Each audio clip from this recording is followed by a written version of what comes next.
राधाष्टमी व्रत कथा। सनातन धर्म में भाद्रपद मास के शुक्ल पक्ष की अष्टमी तिथि श्री राधाष्टमी के नाम से प्रसिद्ध है।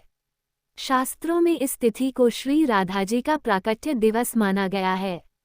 श्री राधाजी वृषभानु की यज्ञ भूमि से प्रकट हुई थीं।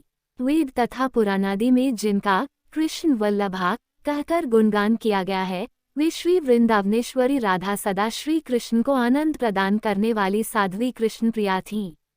कुछ महानुभाव श्री राधाजी का प्राकट्य श्री वृषभानुपुरी बरसाना या उनके ननिहाल रावल ग्राम में प्रातःकाल का मानते हैं।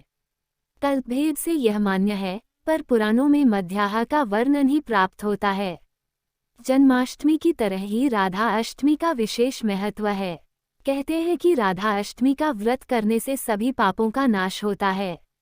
इस दिन विवाहित महिलाएं संतान सुख और अखंड सौभाग्य की प्राप्ति के लिए व्रत रखती हैं। पौराणिक कथाओं के अनुसार जो लोग राधा जी को प्रसन्न कर देते हैं, उनसे भगवान श्री कृष्ण अपने आप प्रसन्न हो जाते हैं।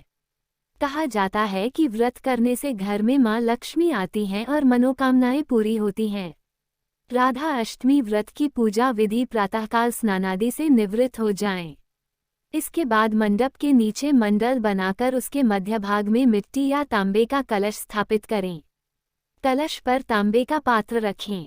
अब इस पात्र पर वस्त्राभूषण से सुसज्जित राधाजी की सोने संभव हो तो की मूर्ति स्थापित करें।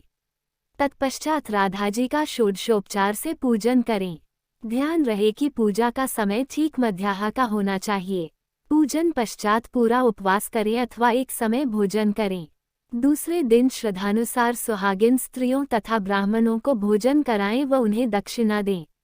राधा अष्टमी कथा। श्री कृष्ण भक्ति के अवतार देवर्षि नारद ने एक बार भगवान सदाशिव के श्री चरणों में प्रणाम करके पूछा, हे महाभाग, मैं आपका दास हूँ, बतलाए श्री राधा देवी लक्ष्मी है या देवपत्नी, महालक्ष्मी है या सरस्वती हैं? क्या वे अंतरंग विद्या हैं या वैष्णवी प्रकृति हैं? कहिए, वे वेद कन्या हैं, देव कन्या हैं अथवा मुनि कन्या हैं? सदाशिव बोले, हे मुनिव, अन्य किसी लक्ष्मी की बात क्या कहें? कोटि कोटि महालक्ष्मी उनके चरण कमल की शोभा के सामने तुच्छ कही जाती हैं। हे नारद जी, एक मुंह से मैं अधिक क्या कहूँ? मैं तो श्री राधा के रूप, लावण्य और गुण आदि का वर्णन करने में अपने को असमर्थ पाता हूँ। उनके रूप आदि की महिमा कहने में भी लज्जित हो रहा हूँ। तीनों लोकों में कोई भी ऐसा समर्थ नहीं है जो उनके रूपादि का वर्णन करके पार पा सके। उनकी रूपमाधुरी जगत को मोहने वाले श्री कृष्ण को भी मोहित करने वाली है। यदि अनंत मुख से चाहूं तो भी उनका वर्णन करने की मुझमें क्षमता नहीं है। नारद जी बोले, हे प्रभु, श्री राधिका जी के जन्म का महात्म्य सब प्रकार से श्रेष्ठ है। हे भक्तवत्सल, उसको मैं सुनना चाहता हूँ। हे महाभाग, सब व्रतों में श्रेष्ठ व्रत श्री राधाष्टमी के विषय में मुझको सुनाए। श्री राधा जी का ध्यान कैसे किया जाता है? उनकी पूजा अथवा स्तुति किस प्रकार होती है? ये सब मुझसे कहिए। हे सदाशिव, उनकी चर्या, पूजा विधान तथा अर्चन विशेष सब कुछ मैं सुनना चाहता हूँ। आप बतलाने की कृपा करें। शिवजी बोले, वृषभानुपुरी के राजा वृषभानु महान उदार थे। वे महान कुल में उत्पन्न हुए तथा सब शास्त्रों के ज्ञाता थे। अनिमा महिमा आदि 8 प्रकार की सिद्धियों से युक्त, श्रीमान, धनी और उदारचेता थे। वे संयमी, कुलीन, सद्विचार से युक्त तथा श्री कृष्ण के आराधक थे। उनकी भार्या श्रीमती श्रीकीर्तिदा थीं। वे रूप यौवन से संपन्न थीं और महान राजकुल में उत्पन्न हुई थीं। महालक्ष्मी के समान भव्य रूप वाली और परम सुंदरी थीं। वे सर्व विद्याओं और गुणों से युक्त, कृष्ण स्वरूपा तथा महापतिव्रता थीं। उनके ही गर्भ में शुभदा भाद्रपद की शुक्लाष्टमी को मध्याह्न काल में श्री वृंदावनेश्वरी श्री राधिका जी प्रकट हुईं।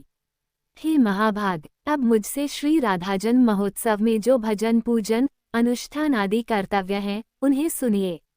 सदा श्री राधा जन्माष्टमी के दिन व्रत रखकर उनकी पूजा करनी चाहिए। श्री राधा कृष्ण के मंदिर में ध्वजा, पुष्पमाल्या, वस्त्र, पताका, तोरणादि नाना प्रकार के मंगल द्रव्यों से यथाविधि पूजा करनी चाहिए। स्तुतिपूर्वक सुवासित गंध, पुष्प, धूप आदि से सुगंधित करके उस मंदिर के बीच में 5 रंग के चूर्ण से मंडप बनाकर उसके भीतर षोडश दल के आकार का कमल यंत्र बनाएं। उस कमल के मध्य में दिव्यासन पर श्री राधाकृष्ण की युगल मूर्ति पश्चिमाभिमुख स्थापित करके ध्यान, पाद्य अर्घ्यादि से क्रमपूर्वक भलीभांति उपासना करके भक्तों के साथ अपनी शक्ति के अनुसार पूजा की सामग्री लेकर भक्तिपूर्वक सदा संयतचित्त होकर उनकी पूजा करें।